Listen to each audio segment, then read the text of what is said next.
मंदिरों का सोना सरकार ले रही है लगभग 2000 किलो। ये बात मैं 2018-19 की बता रहा हूँ। तो मैंने कहा ये तो ठीक नहीं है। मतलब हम आप जैसे बात करते हैं वैसे ही हमसे बोला। तो बोले क्या किया जाए? मैंने कहा एक एप्लीकेशन कोर्ट में डालते हैं, मंदिर सोना आप क्यों ले रहे हो? तो हमने एप्लीकेशन डाली और ये मेरी पहली पिटीशन थी 2019 में टेम्पल से रिलेटेड, जिससे मुझे बहुत कुछ सीखने को मिला जो आगे है। और शायद उसी पिटीशन का नतीजा है कि जो मैं इतना बोल पा रहा हूँ, आप मेरे साथ बैठे हुए हैं।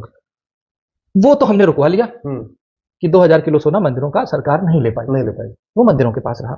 लेकिन सरकार का ऑप्शन एफिडेविट उसी केस में क्या कहता है, वो चौंक जाएंगे आप। उस एफिडेविट में सरकार कहती है कि जी इसमें कौन सी नई बात है, आज आप मेरे को 2000 किलो कर रहे हो। 1977 से लेकर 2019 तक 15 तक के आंकड़े उसने बताए थे, हम 5 लाख किलो सोना तो ले चुके हैं। सरकार का एफिडेविट कह रहा है कि आप 2000 किलो हमें लेने से रोक रहे हो और हम 5 लाख किलो सोना आज तक केवल तमिलनाडु के मंदिरों से ले चुके हैं। जी बाप रे बाप। ये मैं नहीं कहता, मैं आपको दिखाता हूं ना, ये हिंदू का आर्टिकल है, आप इसमें देख सकते हैं। 5 lakh KG of the gold सरकार ले चुकी है। एक राज्य तमिलनाडु, सिर्फ तमिलनाडु और तमिलनाडु के मंदिर। ठीक, फिर मुझे ये सुन के तो फिर मैंने लगा कि ये तो मतलब सरप्राइज क्या रहा कि जब मैंने अब इसको स्टडी करना शुरू किया तो तमिलनाडु सरकार ने दूसरे केस में, वो एक केस फिर हमने और किया, उसमें उनका एफिडेविट था कि मंदिरों की व्यवस्था को लेकर के, तो बोले मंदिर तो चल नहीं रहे हैं। और उनका दूसरा एफिडेविट क्या कहता है कि तमिलनाडु में 11,999 मंदिरों में एक शाम पूजा नहीं होती, 12,000 मंदिरों में पूजा नहीं होती, एक बार होती है, एक बार होती है। ये कह रहे हैं उनके पास इंफ्रास्ट्रक्चर नहीं है। और उसी एफिडेविट में ये कह रहा है, सरकार कह रही है, मैं बोल ही नहीं रहा हूं, सब सरकार बोल रही है कि 37,000 मंदिरों में सुरक्षा, पूजा, सफाई, सारी व्यवस्था के लिए मंदिर में सिर्फ एक आदमी है, यानी पुजारी से लेकर चपरासी तक वो बेचारा एक आदमी। मतलब वही झाड़ू पोछा करेगा, वही पूजा करेगा, वही आरती करेगा, वही भोग लगाएगा, वही कथा सुनाएगा, वही सबका संस्कार भी कराएगा, एक व्यक्ति। जबकि सरकार उसी दौरान 5 लाख किलो सोना ले चुकी है। नहीं डॉक्टर साहब, मैं तो देखिए, हम तो चूंकि मेरा सबसे बड़ा कंसर्न है जो कन्वर्जन हो रहा है और तमिलनाडु में बहुत बड़ी मात्रा में हो रहा है। मैं ये सोच रहा हूं कि 5 लाख किलो सोना अगर 100 ग्राम सोना बांटे 100 ग्राम सोना बांटे तो 50 लाख लोगों की घर वापसी हो सकती है। अभी तो आपने सिर्फ एक राज्य का सुना है, अभी तो पिटारा बाकी है। आगे चलते हैं। तो जैसा सबको पता है कि भारत में मंदिर को छोड़ करके बाकी सारे रिलीजियस सेंटर हैं वो फ्री हैं, स्वतंत्र हैं। मंदिर आज भी गुलाम है, परतंत्र है। हिंदू धर्म का ये केंद्र माना जाए भारत को, वहां पर एक भी मंदिर आज ऐसा नहीं है जो सरकार के अनुदान से बना हो। एक भी मंदिर सरकार के अनुदान से नहीं बनाना।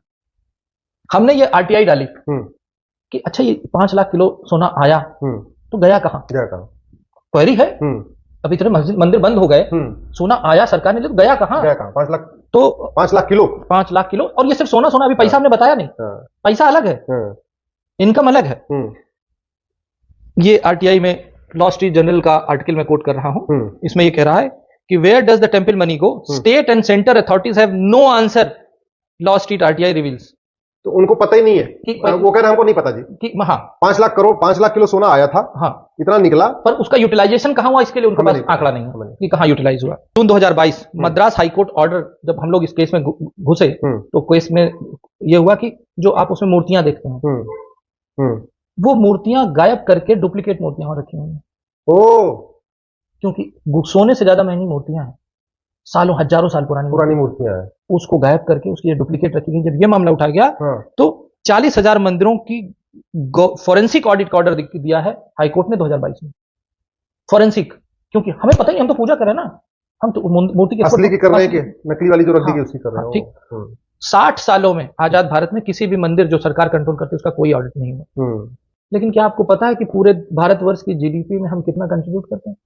भारत की जीडीपी में हम एक ऐसा अकेला धर्म है या धर्म संस्थान है या वो न्यूक्लियस है, सनातन धर्म मंदिर हमारे जो मंदिर है जो भारत की जीडीपी का 2.35% कंट्रीब्यूट करते हैं। ये मंदिर इकोनॉमी से सरकार को मिलता है, 2.35%, लगभग 2.5% हो गए। और ये आंकड़ा है जो भारतवर्ष के हेल्थ बजट से ज्यादा है, भारतवर्ष के एजुकेशन बजट से ज्यादा है, जो भारतवर्ष का डिफेंस बजट है लगभग 2.5% का, उससे थोड़ा सा कम।